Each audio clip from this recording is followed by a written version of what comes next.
6 anos refém, prisioneira na asfixiante selva colombiana, raptada pelas Farc. Engravida de um guerrilheiro, à beira da morte sobrevive ao parto. Separada à força do bebê, só o verá 3 anos depois. Foi libertada por Hugo Chávez num dramático processo negocial e tornou-se uma das mais famosas reféns do mundo. Clara Rojas conta como sobreviveu ao cativeiro. Esta é a sua história.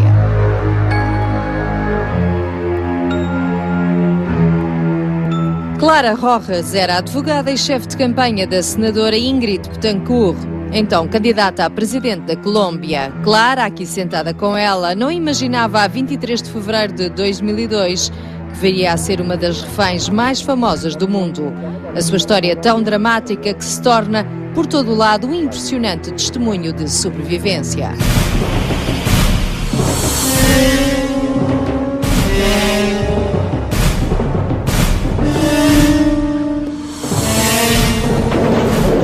O tormento de Clara começa numa viagem de campanha a uma região perigosa onde há confrontos esporádicos entre o exército e a guerrilha.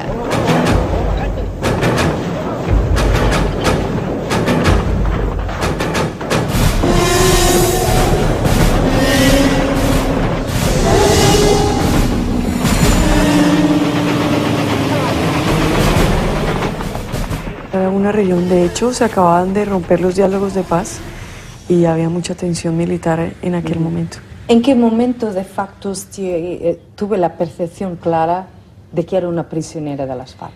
En ese momento en que los guerrilleros me dicen a mí que suba al carro, es digamos el principio, pero cuando ya llegamos a un sitio más tranquilo y me piden la talla de las botas, para mí aquello fue dificilísimo porque era entender que no me iban a liberar en el corto plazo, sino que por el contrario, si me estaban pidiendo la talla de las botas era porque pensaban internarnos en la selva.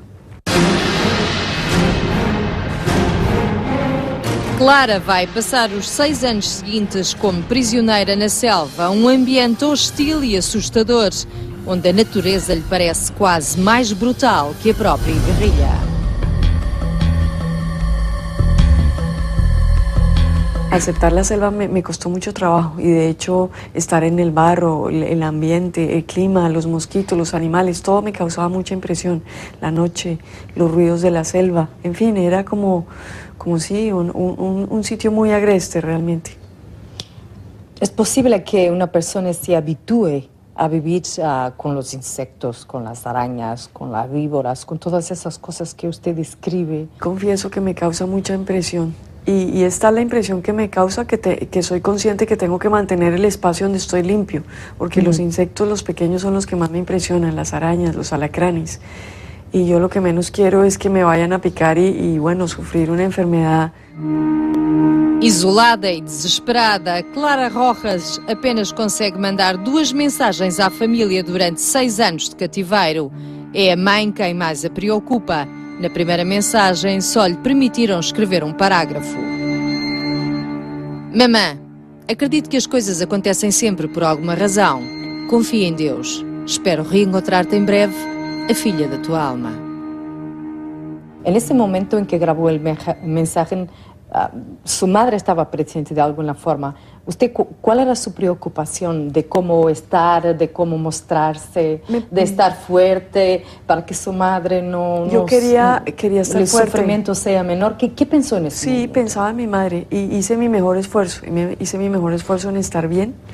Hice mi mejor esfuerzo en no llorar, a pesar de que tenía una gran emoción, porque yo quería decirle a mi mamá que yo quería sobrevivir.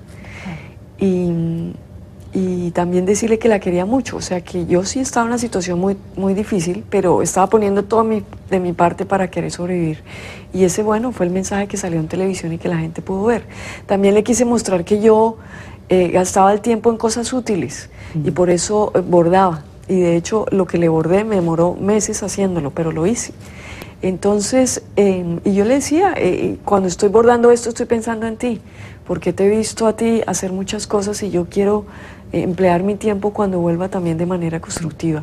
Es como si a mi madre esa idea la hubiera interiorizado enormemente y le hubiera permitido a ella poder mantenerse durante los años. Clara era apenas mais uma refém das Farc, o movimento de guerrilha com que nunca teve contactos. Sabia o que lera. Escreveu mais tarde que certo era o facto das Farc viverem do tráfico de droga e do dinheiro pedido às famílias dos reféns, cometendo atos de extrema barbaridade. ¿Quién son exactamente los guerrilleros de las FARC? Hablo de los jefes, que son los miembros del secretariado, los que toman decisiones y los que son los responsables básicamente de nuestro secuestro. El segundo grupo de jerarquía son los comandantes que manejan los campamentos.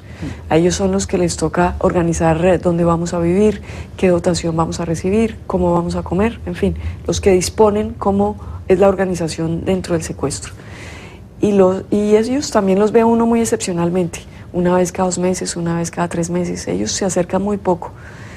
Los que más uno ve son los guerrilleros, digamos, que yo llamo de a pie, que es la gente que presta guardia y la gente que le trae a uno la comida diariamente. Esa es gente muy joven, sin alternativas de vida, la mayoría no tiene educación. No, sí, correcto, analfabetos le decimos nosotros, no han ido al colegio, no han ido a la escuela, escasamente se han informado, hablan, pero no es un lenguaje fluido, tampoco tienen una capacidad de expresión importante, están adoctrinados, digamos que sí hay una formación, pero es fariana dentro del aspecto de la FARC, y no tienen un concepto, digamos, histórico del país, ni geográfico. No conocen la realidad global, no la entienden. No, ni siquiera del país. Clara nunca conheceu o dirigente mais importante da guerrilha, o líder histórico, Manuel Marulanda, fundador das Forças Armadas Revolucionárias da Colômbia na década de 60. O movimento usa táticas de guerrilha com milhares de homens infiltrados na selva. O objetivo é estabelecer um Estado marxista-leninista. ¿No había contacto con la jerarquía, la élite político-militar de las FARC? No, ninguno. ¿Y por qué no? Porque yo creo que ellos, para ellos el secuestro es injustificable. Entonces no presentan la cara porque no hay una respuesta, no hay una justificación a tenernos ahí y tampoco hay esa capacidad de interlocución. ¿Había un poco de cobardía? Sí, sí, yo me lo explico así, ¿cierto? Entonces prefieren tener ahí unos prisioneros pero sin darles lo que se llama la cara. Prisioneira da guerrilha e da própria selva, Clara acredita profundamente em Deus. Garante só ter suportado o cativeiro sem enlouquecer, por ter muita fe. Cuando yo ya me sentí sola y aislada y casi no tenía posibilidad de comunicarme, pues lo único que me quedó fue clamar al cielo, a Dios, a algún ser superior, para yo no sentirme sola. Y yo diría que en la selva lo que pasó fue que se me fortaleció la fe. Yo era una mujer creyente, creía en Dios, creía en la Virgen. Pero en la selva no me quedó más alternativa. Y era una manera de guardar la esperanza de que había posibilidad de que en algún momento recobrara mi libertad. ¿Pero usted sentía que había un ente superior? Sí, sí lo sentía. Que la había, que la guardaba? ¿Lo sentía eso o no se sentía que Dios me ha olvidado de alguna forma? No, digamos que yo me sentí sola y aislada, pero sentí la necesidad de clamar a Dios para que me ayudara. Y en ese sentido, digamos que yo recibía como campanadas de alerta. Y me decían, oye, no te dejes morir, camina. En fin, como unos llamados ahí como de conciencia. Con una voz interior. Sí, que le dice a uno, bueno, necesita vivir. A história de Clara era a de mais uma refém das Farc, mas o drama desta mulher chocou profundamente o mundo quando se soube que esteve à beira da morte ao ter um filho no meio da selva. Uma relação com um guerrilheiro de que não quer falar, nem mesmo para dizer se foi ou não violada. As organizações de direitos humanos que investigaram o caso garantem que Clara foi forçada por um alto dirigente. Nunca he dicho a los otros prisioneros quién era, en facto, el papá de los niños. De hecho, nunca le he dicho a nadie, esa es la Porque realidad. era una cuestión también de protección para el padre. No tanto para el padre, yo ¿No? estoy pensando más en mi hijo. ¿No había ese riesgo dentro de la disciplina de la guerrilla ¿Eso era permitido? No, realmente yo no estoy protegiendo ahí a nadie. Yo simplemente estoy es queriendo salvar mi vida, salvar la vida de mi hijo. Yo lo que tengo que preocuparme es por mi hijo, ¿sí? Por más doloroso que para mí significara asumir como esa maternidad sola, me parece que era la única manera ya de preocuparme. Pero esto fue una decisión suya. Mía, ¿O claro. podría haber dicho al padre? No, yo nunca, eso fue una decisión mía. Suya. Mía, porque me parece que ya lo que tengo que hacer es salvar la vida mía y la de mi niño. Pero ¿sí? él estaba cerca de usted cuando usted tuvo la confirmación de su embarazo. No. No, ya no estaba. No. Bien. No, Y realmente. si hoy le pudiera decir que tiene un niño o que tuvo un niño, o que usted el padre de Manuel, ¿lo diría? No, no lo diría porque mi situación ha sido pública, totalmente pública, de manera que si en algo... De manera que usted cree de alguna forma que él tiene conocimiento. Yo creo, claro, porque es que finalmente lo mío todo el mundo sabe que tuve mi niño en la selva, en fin, me parece que no es a mí la que me corresponde aproximarme, es que me ha tocado sola. ¿Y usted cree que el padre de su niño algún día va a querer ver el hijo y decirle que es el padre? No ¿Es te- el tipo de hombre que va a querer decir a Manuel, yo soy tu padre? Bueno, no sé, realmente no me hago ninguna expectativa No tienes expectativa. y me parece que eso es sano, ¿sí? Pero un día su hijo probablemente le va a preguntar. contestar y a decir, mamá, Claro. ¿dónde Bueno, has estado? Como le han preguntado, el mamá, otro ¿por qué día- tanto tiempo Claro. estuviste lejos de mí? Yo creo que Manuel le ha hecho esa pregunta. Claro. ¿Qué le dije? Bueno, pues son dos situaciones. Una es la situación del niño, ¿cierto? Entonces la situación del niño, claro, cuando él me pregunte, pues yo ya le contestaré, ¿cierto? Ya le diré, mira, estaba secuestrada, se presentó esta situación. Pero esa relación fue consentida, Clara.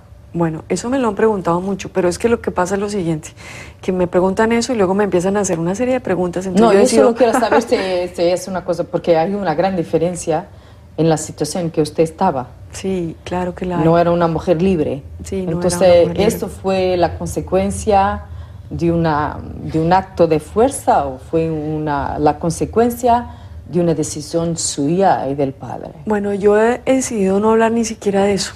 Y en realidad no, nunca lo he hecho, ni en ese momento en el cautiverio con mis compañeros de cautiverio, ni cuando obtuve mi libertad, y fíjese que en el libro tampoco. Y me parece que no lo debo hacer. Y bueno, estoy como en esa decisión porque me parece que para mi hijo es importante que yo... Y yo no entiendo bien, decir que es una relación con sentido o no, ¿es eso que me está diciendo? Sí, que no. no quiere clarificar ese punto, ¿es No, eso? sí, correcto, no quiero hablar del tema, digamos, en ningún sentido, ni uno ni No otro. quiere decir que fue un romance o que fue una obligación o que fue una violación, eso que no quiere hablar de eso. ¿es Sí, eso? correcto, no quiero hablar de eso, porque me parece que justo cuando mi hijo crezca, ¿cierto? Y tenga alguna inquietud, es a él el que le debo explicar lo que él tenga dudas, ¿cierto? Es a él, a quien creo yo que le merezco una Pero esta es una explicación. cuestión muy importante, porque una cosa es su consentimiento, Sí, claro otra que sí, cosa pero- es que usted fue víctima de un acto de brutalidad de un hombre. Claro, yo soy consciente de eso, pero digamos que ahora no quiero hablar sobre el tema, ni en su momento, ni cuando salí libre, ni ahora. Me parece que es una situación que yo le quiero explicar a mi hijo cuando él esté en edad de entender, ¿sí? Y Manuel, su hijo, es el fruto de su estadía en la selva, de esa experiencia de alguna forma brutal, pero, como usted ha dicho, es una bendición de Dios. Sí, porque me parece que Cuando yo... usted mira el pasado, me puede decir, yo bien que estuve allá porque mi hijo existe. Bueno, ¿Es digamos- posible decir esto así? Bueno, digamos que yo todavía no he logrado toda esa conclusión. Lo que he hecho es una separación. Yo no sé cómo funciona bien, pero funciona. Yo digo, bueno, estuve en la selva, me ha tocado un secuestro durísimo, un parto durísimo. Eso es un punto, ¿cierto? Un capítulo, y yo lo separo. Pero cuando nace mi hijo, mi vida cambia, ¿sí? Y yo, digamos que he adquirido la capacidad para decir, bueno, a ti te quiero, te adoro, y a partir de ahora yo voy a querer todo esto que implicas tú. Y como que cambio totalmente mi actitud. Y la vivo, ¿cómo se La dice? maternidad la transforma en una otra mujer. Claro, porque digo, bueno, yo tengo que separar los temas, ¿sí? Sea bueno, malo, regular el otro. Lo importante y lo único que yo tengo ahora eres tú. Y yo sí quiero asumir mi responsabilidad como madre. Y de pronto es por esa situación y por esa decisión que ha podido afrontar la vida como se me está dando, ¿eh? Porque yo tengo claro que yo soy papá y mamá de Manuel. Y también tengo claro que él ya lo acepta. Y a mí eso me parece bien. Tanto que algunas personas me dicen, bueno, en algún momento va a querer restablecer su vida emocional. internacional y es posible, pero me quiero dar ese espacio más adelante para hacerlo. Pero por ahora, digamos que lo único que yo tengo es mi hijo y no me interesa más, realmente. Dá a luz entre a vida e a morte. Faz-lhe uma cesariana no limite. ¿Qué tipo de soporte tuvo usted de las FARC durante su embarazo? En un primer momento ellos deciden que no quieren liberarme, tampoco quieren permitir el ingreso de la Cruz Roja Internacional para prestarme la asistencia médica que yo requiero. Entonces a mí eso me angustia, porque me parece casi que imposible que yo vaya a poder sobrevivir en esos elementos.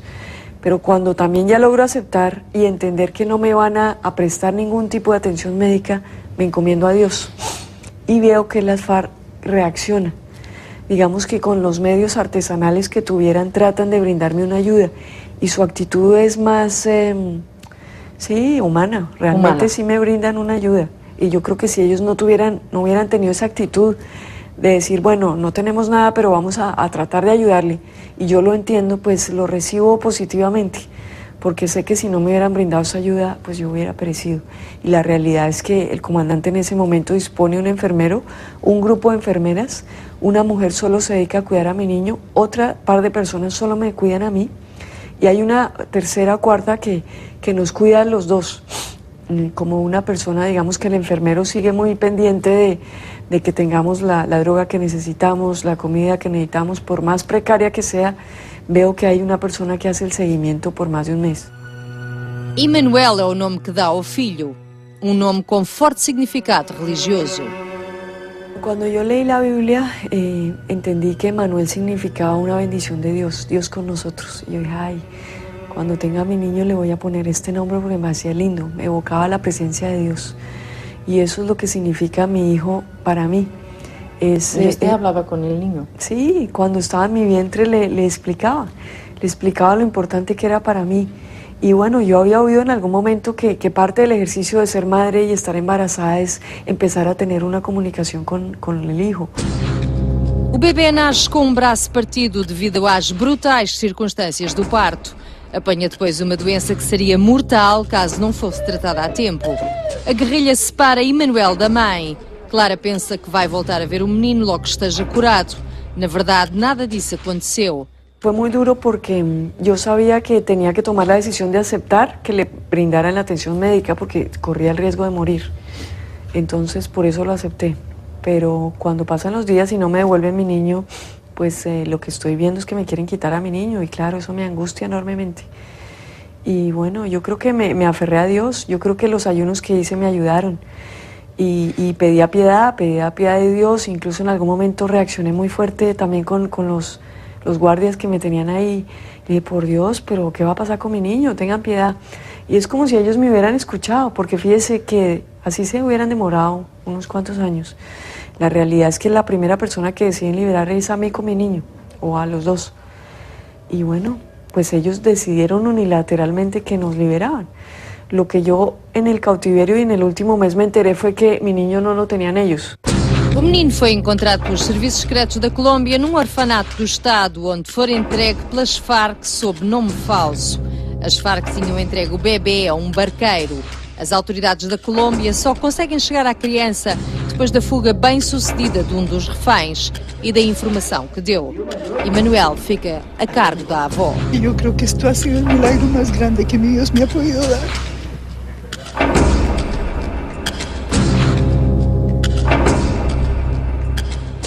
Sé que fue bueno que el gobierno lo hubiera tomado, porque pude ver su historia médica, pude saber dónde estaba, lo pudieron atender, le pudieron dar, digamos, como la acogida para que él pudiera ir llevando su pequeña edad en condiciones normales frente a otros niños.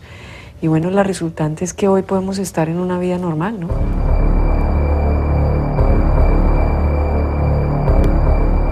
Clara não guarda boas memórias das relações com os outros reféns. Houve sempre tensão e até se afastou de Ingrid Betancourt. Toda esa situación para mí ya está como en un cuarto o quinto nivel. ¿Por qué? Porque para mí... No es relevante de todo. Pues para mí no. Digamos que pongo un granito de arena en el sentido de que en algún momento nos podremos tomar un café y hablar, en fin. Pero para mí hoy lo que tiene sentido es pensar en mi niño. Usted escribe toda esta tensión con los otros prisioneros, ¿usted ha sentido de alguna forma que había la sensación de que usted había cometido una traición? Cualquier cosa como tú eres prisionero como yo y ahora vas a tener un hijo de un miembro de nuestros carceleros. Sí, yo no lo veo así. ¿No? Es posible que más bien ahí haya una situación más primaria de una relación entre hombres y mujeres. Digamos que yo era la única mujer soltera y yo lo que sentí es que digamos que en algún momento alguno de los o muchos de los compañeros hubieran pretendido de alguna manera tener un apoyo en mí, digamos de tipo afectivo, en fin. Y al momento de yo estar embarazada, pues ya no estoy disponible, ¿sí? Entonces como que ellos sienten ese vacío y ese dolor de hombres. Y entonces me lo reclaman de esta manera, porque después cambian de actitud, yo creo que ya se tranquilizan un poco. Pero esta parte es muy interesante porque da cuenta de que hay gelosia de alguna forma, ¿no? Digamos que sí, yo no sé cómo llamarlo, realmente es la tensión, que ellos están molestos, ¿sí? Están molestos por la situación y cualquier fuera la circunstancia les molestaba. O sea, la realidad era que yo ya era una mujer con la que no podían contar. Y bueno, eso genera también, pues sí, no diría yo que dolor, pero sí molestia, que fue lo que los generó. 6 anos depois do rapto, Hugo Chávez, o presidente da Venezuela e simpatizante das Farc, assume o estatuto de negociador. ¿Usted acreditó, Hugo Chávez me va a tirar de esto o no? Sí, sí me pareció positivo porque ya había habido muchos intentos y ninguno había sido posible. Había participado la iglesia y no habían tenido éxito. Había participado la comunidad internacional y no habían tenido éxito. Había habido un comisionado de paz, no había tenido éxito. Ninguno de los anteriores había tenido éxito. Y dije, bueno, aquí hay otra persona que tal vez tiene algún ascendente con las FARC que quizá tenga éxito. Entonces démosle esa oportunidad, entonces lo recibí con buenos ojos. Y bueno, me parece que sí, que él se metió en el proceso en un momento perfecto y que eso dio lugar a que yo hoy esté libre, ¿no? Hugo Chávez conseguiu tirar Clara e Consuelo, outra refém do cativeiro. Sí, estamos volviendo a renacer. Viera la emoción cuando vimos los helicópteros. Este mensaje es para Consuelo. Sí, señor, ya se la paso. Ahí está el señor. Aló. ¿Aló? Presidente. Ay, presidente, mil gracias por toda su gestión humanitaria. ¿En qué momento exactamente es que usted entiende y tiene la clara percepción, estoy libre? Cuando me monto en el helicóptero, cuando ya cierran la compuerta de donde estamos y ya el helicóptero se eleva, en ese momento me siento libre. Es tal la emoción, incluso la tripulación puso una canción de bienvenida y a mí me dio una emoción y claro, como ya me estoy elevando y estoy dejando atrás la selva, igual que es un paisaje lindo, pero lo estoy dejando atrás, digo, ay, estoy libre, Dios mío. Me emociono mucho y con la música también me hace sentir más como ese cariño de patria, ya estoy volviendo a lo mío. Y ya digo, aquí estoy libre. Es más, en ese momento digo, esta historia en algún momento la tengo que contar porque ya es la realidad, esto es real, es un sueño hecho realidad. ¿Hay perdonado a las FARC, Clara? Digamos que ya estoy en el camino correcto. Hay cositas que todavía no he podido cerrar el proceso. Pero el camino correcto es el perdón. El perdón, sí. ¿Por qué? Porque me parece que el hecho ya de permitirme pensar en eso ya es el mejor, es el primer paso de un gran camino. Me parece que bueno, en el último año particularmente he leído mucho sobre los beneficios sanadores del perdón. Y yo realmente lo que estoy es en ese proceso de sanar la herida que he tenido. No me refiero a la física, me refiero a la emocional.